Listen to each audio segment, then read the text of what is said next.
आज सीधे पॉइंट पर आते हैं। क्या हमें पता है कि हम अपनी ब्रेन परफॉर्मेंस को सीधा 34% तक बढ़ा सकते हैं? वो भी सिर्फ एक आसान सी आदत बदलकर। सुनने में थोड़ा अनबिलीवेबल लगता है, पर साइंस कहती है कि ये बिल्कुल सच है। असल में अगर हमें लगता है कि दिन भर ऑफिस की एक जगह बैठकर उस छोटे से क्यूबिकल से हम सब कुछ अचीव कर लेंगे, तो हम ह्यूमन एवोल्यूशन की सबसे बड़ी गलती कर रहे हैं।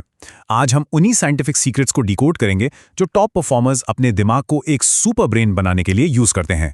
हम सब एक अजीब से ट्रैप में फंसे हैं। दोपहर के 2 बजते हैं और अचानक से ब्रेन फॉग शुरू हो जाता है।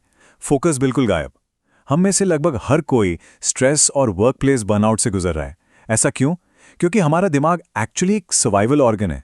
ये बाहर खुले मैदानों में काम करने के लिए बना था, और हम इसे इन 4 दीवारी और एंडलेस डिस्ट्रैक्शंस के बीच फोर्स कर रहे हैं काम निकलवाने के लिए। इसीलिए मॉलिक्यूलर बायोलॉजिस्ट जॉन मेडिना की किताब ब्रेन रूल्स के जरिए इस मिसमैच को समझते हैं। हमारा रोड मैप रहेगा the modern trap, movement power, the multitasking myth, sleep and vision, stress enemy और आखिर में एक 21 day challenge. Okay, let's dive into this.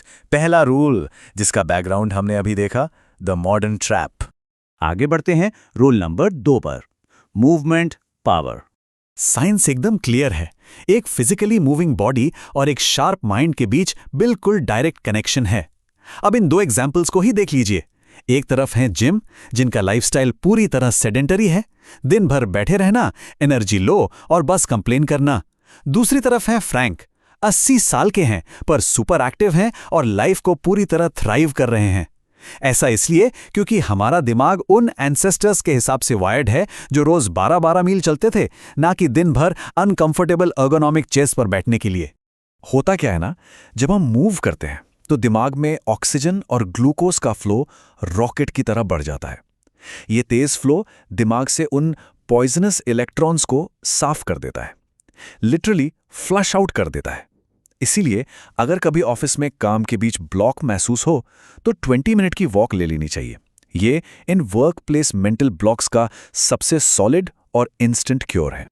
अब आते हैं तीसरे पॉइंट पर, और ये एक बहुत बड़ा आई ओपनर है, the multitasking myth. Now what's really interesting about this slide is, हमें लगता है एक तरफ लैपटॉप खुला है, दूसरी तरफ स्लैक पर अप्लाई कर रहे हैं और साथ में फ़ोन भी चेक कर रहे हैं, तो हम बहुत प्रोडक्टिव हैं। ये बिल्कुल झूठ है। हमारा दिमाग स्ट्रिक्टली एक बार में एक ही चीज़ पर फोकस करने के लिए वायर्ड है। ये 50% का आंकड़ा ध्यान से देखिए। मल्टीटास्किंग एक्चुअली हमारी गलतियों को 50% तक बढ़ा देती है। एक से दूसरे टास्क पर जंप करने को कॉन्टेक्स्ट स्विचिंग कहते हैं, और ये हमारी इतनी इमेंस एनर्जी और टाइम ड्रेन करता है जिसका हमें अंदाज़ा भी नहीं है।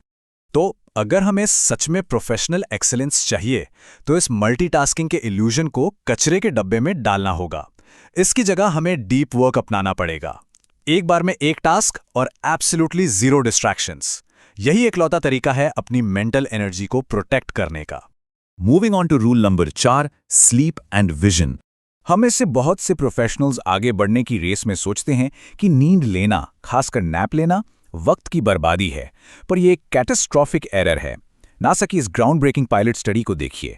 उन्होंने थके हुए पायलट्स पर स्टडी की और पता चला कि सिर्फ 26 मिनट की एक छोटी सी नैप ने उनकी परफॉर्मेंस सीधा 34% बढ़ा दी। नींद कोई टाइम वेस्ट नहीं है।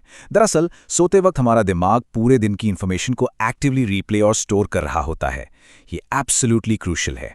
एंड दिस ब्रिलियंटली इलिस्ट्रेट्स कि विजुअल्स का कितना बड़ा रोल है हमारी मेमोरी में। अगर हम किसी इन्फॉर्मेशन को सिर्फ सुनते हैं तो 3 दिन बाद हमें सिर्फ 10% याद रहता है, पर अगर हम उस ऑडियो के साथ एक पिक्चर जोड़ दें तो वो रिटेंशन रेट सीधा 65% हो जाता है। हमारा दिमाग अपने टोटल रिसोर्सेज का 50% हिस्सा सिर्फ और सिर्फ देखने पर लगाता है। विजन बाकी सारे सेंसेस को पीछे छोड़ देता है। अब आते हैं 5वें पॉइंट पर, सबसे dangerous workplace factor, stress enemy. Long term unmanaged stress सिर्फ एक थकान वाली फीलिंग नहीं है, ये लिटरली हमारे कॉग्निटिव फंक्शन को तबाह कर देने वाला दुश्मन है। देखिए, हमारा दिमाग एवोल्यूशनरी स्ट्रेस के लिए बना था, जैसे किसी वाइल्ड एनिमल को देखकर भागना जो मुश्किल से 30 सेकंड चलता था। पर आज का मॉडर्न ऑफिस स्ट्रेस, वो टॉक्सिक एनवायरनमेंट और लगातार आती डेडलाइंस वाला स्ट्रेस महीनों और सालों साल चलता है। हमारा दिमाग इस अननेचुरल प्रोलॉन्ग्ड स्ट्रेस के लिए कभी डिजाइन ही नहीं हुआ था। बायोलॉजिकली समझें तो स्ट्रेस के वक्त दिमाग कॉर्टिसोल नाम का हार्मोन रिलीज करता है। जब ये हाई डोजेस में आता है तो ये लिटरली हमारे हिप्पोकैम्पस के सेल्स को डैमेज करने लगता है, जो हमारी मेमोरी और लर्निंग का प्राइमरी सेंटर है। इसका मतलब है कि क्रॉनिक बर्नआउट सच में मेमोरी सेल्स को मार देता है और हमारी नए स्किल सीखने की पावर को कंप्लीटली शट डाउन कर देता है। और अब हमारा आखिरी और सबसे एक्शन ओरिएंटेड हिस्सा, the 21 day challenge. So the crucial point is, अगर हम ऐसे ही सेडेंटरी, स्लीप डिप्राइव्ड और हाई स्ट्रेस लाइफस्टाइल जीते रहे तो हमारा दिमाग लिटरली वक्त के साथ श्रिंक होने लगेगा, छोटा हो जाएगा। हमें इस स्टेटस को रिफ्यूज करना होगा। स्टेप 1, हमें बस इन ब्रेन रूल्स में से कोई एक चुनना है। स्टेप 2, इसे अगले 21 दिन तक पूरी कंसिस्टेंसी के साथ अप्लाई करना है। स्टेप 3, और फिर अपने अंदर उस इनक्रेडिबल मेंटल ट्रांसफॉर्मेशन को ऑब्जर्व करना है। एक रूल भी हमारी वर्कप्लेस हैबिट्स को पूरी तरह शिफ्ट कर सकता है। हमारे दिमाग के पास लगभग 25 मिलियन गीगाबाइट्स की इमेंस स्टोरेज कैपेसिटी है। सोचिए जरा। अब आखिरी सवाल यह है, क्या हम इस स्पेस को टॉक्सिक ऑफिस स्ट्रेस से भर रहे हैं या ऐसी वैल्यूएबल लाइफ चेंजिंग नॉलेज से?